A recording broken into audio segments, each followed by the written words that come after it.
بسم اللہ الرحمن الرحیم۔ السلام علیکم ناظرین، میں ہوں doctor Muhammad Saleem and welcome to National Narrative. ناظرین، اس میں کوئی شک نہیں ہے کہ ملک پاکستان کے اندر اگر کوئی سب سے طاقتور شخصیت ہوتی ہے تو وہ چیف آف آرمی اسٹاف ہوتا ہے۔ پاکستان کی آرمی کا جو سپہ سالار ہے وہ سب سے طاقتور انڈیویجول ہوتا ہے اور اس کی جو تعیناتی ہے وہ سب سے بڑی تعیناتی ہوتی ہے۔ تو معاملہ یہ ہے کہ کیا یہ تعیناتی اسی طرح کلیئر طریقے سے نہ ہو جائے جیسے کہ ایک طریقہ کار سپریم کورٹ کے ججز نے اپنے چیف جسٹس کی تعیناتی کے لیے وضع کر لیا ہے؟ تو کیا ایسا فوج پاکستان کے اندر نہیں ہونا چاہیے؟ آج کے ویلاگ میں ہم اس چیز کا جائزہ لیں گے۔ ناظرین، جو سپریم کورٹ کے چیف جسٹس ہوتے ہیں ان کی جو تقرری ہے وہ سینیورٹی کی بیس پہ ہوتی ہے اور یہ بالکل کلیئر ہوتا ہے کہ یہ اتنے سے اتنے عرصے تک کے لیے فلاں جج جو ہے وہ سپریم کورٹ آف پاکستان کا چیف جسٹس ہوگا، اس کے بعد فلاں ہوگا، اس کے بعد فلاں ہوگا، یعنی کم از کم جو ہے 5 سے 7 سال تک کی آپ آسانی سے کیلکولیشن کر لیتے ہیں اور کسی قسم کی اس کے اندر پھر پولیٹیکل انٹرفیئرنس نہیں ہوتی، کوئی کسی شخص کو کوئی لابنگ نہیں کرنی پڑتی، نہ کسی وہ جو جوڈیشل کمیشن والوں کو، نہ ہی ان کو جو ہے لا منسٹری کو، نہ پریزیڈنٹ کو، کسی کو وہ ان کو اپروچ ہی نہیں کرنا پڑتا۔ سب کو پتہ ہوتا ہے کہ سینیورٹی کے اندر فلاں جج جو ہے وہ پائپ لائن کے اندر ہے اور فلاں سے فلاں ڈیٹ کے اندر وہ چیف جسٹس آف پاکستان ہوگا۔ تو اس سے ونس فار آل انہوں نے یہ ساری کی ساری جو چمگوئیاں ہیں اور پولیٹیکل انٹرفیرنسز ہیں وہ ختم کر دی ہیں۔ تو کیا یہ طریقہ کار چیف آف آرمی اسٹاف کی تقرری کے لیے نہیں ہو سکتا؟ یہ جو تقرری ہے آرمی چیف کی، اگر اس کے لیے بھی کوئی اس طرح کا طریقہ کار وضع کر لیا جائے تو میں یہ سمجھتا ہوں کہ اس سے یہ ابہام ختم ہو جائے گا۔ یہ جو ابہام ہوتا ہے یہ اتنی زیادہ یہ کشمکش ہوتی ہے اور اس کے لیے جو ہے پولیٹیکل فورسز ہیں وہ بھی بہت زیادہ انٹرفیئر کرتی ہیں اور بھی کئی طرح کی لابنگ ہوتی ہے اور جو پولیٹیشنز ہیں وہ بھی کھیل رہے ہوتے ہیں اور وہ جو پوٹینشیل کینڈیڈیٹ ہوتے ہیں چیف آف آرمی اسٹاف کے لیے وہ اپنے طریقے سے مختلف طرح سے ان کو اپروچ کر رہے ہوتے ہیں کہ کون ان کے لیے سوٹیبل ہے۔ وہ اپنا بندہ لگانے کے لیے جو ہے وہ کئی چیزوں کو جو ہے وہ وائلیٹ کر بیٹھتے ہیں اور ادھر سے جو وہ ٹاپ کے کچھ جو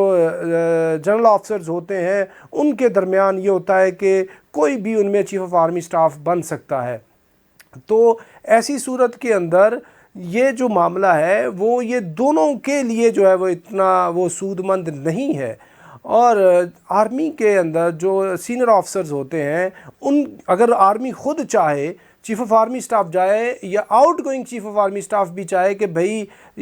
جو سینئر موسٹ جنرل ہے اس کے لیے ہم نے ایک طریقہ کار وضع کر لینا ہے، ایک ہم نے پریسیڈنس طے کر لینی ہے، اگر پارلیمنٹ کے اندر سے بھی کوئی لیجسلیشن کرانا پڑتی ہے تو وہ بھی ہم کرا لیں تاکہ یہ جو معاملہ ہے وہ ختم ہو اور آرمی چیف کی تعیناتی کے اوپر جو اتنی زیادہ پورے ملک کے اندر بھونچال آیا ہوتا ہے وہ ختم کیا جائے۔ تو اس کے لیے دونوں کی جو کانسنٹ ہے، جو پولیٹیکل لیڈرشپ ہے،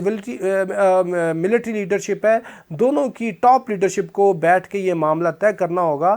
لیکن اس کے ساتھ ایک اور معاملہ بھی ہے، اگر چیف آف آرمی اسٹاف پہلے پتہ لگ جاتا ہے کہ فلاں جو جنرل ہے وہ فلاں سے فلاں ڈیٹ کے اندر چیف آف آرمی اسٹاف بن جائے گا، تو چونکہ پوری فوج کے اندر یہ ہوگا کہ فلاں جنرل نے 1.5 سال بعد یا 2 سال بعد چیف آف آرمی اسٹاف بننا ہے، تو اس کی طرف پوری کی پوری فوج جو sitting chief of army staff ہوگا اس کے بعد اس کا جو پروٹوکول ہوگا، اس کا جو ڈیکورم ہوگا، اس کی جو پاورز ہوں گی، اس کا جو انفلوئنس ہوگا وہ اس طریقے کا ہوگا اور فوج اس کے آرڈرز کو آرمی چیف کے بعد سب سے زیادہ اہمیت دے گی۔ اور یہ اس طرح سے یہ ہو سکتا ہے کہ ود ان آرمی جو ہے وہ سنگولر جو چیف آف آرمی اسٹاف کی جو پاورز ہیں، اس کی جو ساری کی ساری سینٹرلائزیشن آف پاورز ہیں وہ ان کو زک پہنچے اور وہ تھوڑا سا ڈینٹ ہو سکتا ہے ڈلے، جو کہ آرمی کے ڈسپلن کے لیے، آرمی کی کمانڈ کے لیے، for the running of the military affairs وہ اتنا اچھا نہ ہو۔ تو اس وجہ سے جو ملٹری ہے اس نے یہ سوچا ہوگا کہ ایٹ 11th آور جو بھی 4-5 سینئر موسٹ جنرلز ہوں گے ان میں جو سوٹیبل ہوگا، جن کے ہم نام بھیجیں گے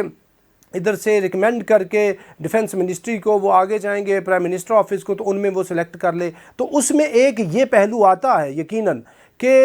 اپنا جو پہلے سے لسٹ بنی ہوئی ہوگی، پتہ ہوگا کہ جی فلاں سے فلاں ٹینیور کے لیے یہ جنرل جو ہے وہ چیف آف آرمی سٹاف ہوگا، اس کے بعد فلاں ہوگا، تو اس سے جو sitting chief of army staff ہے اس کی جو پاورز ہیں وہ تھوڑی سی متاثر ہو سکتی ہیں۔ تو لیکن یہ جو بھی معاملہ ہے، اگر یہ کلیئر کر دیا جائے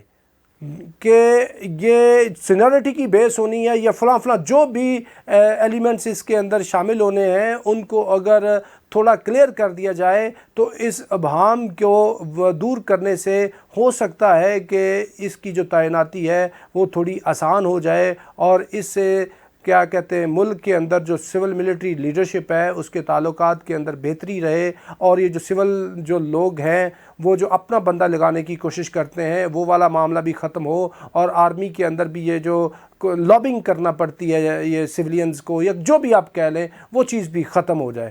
تو ناظرین یہ جو ساری صورتحال ہے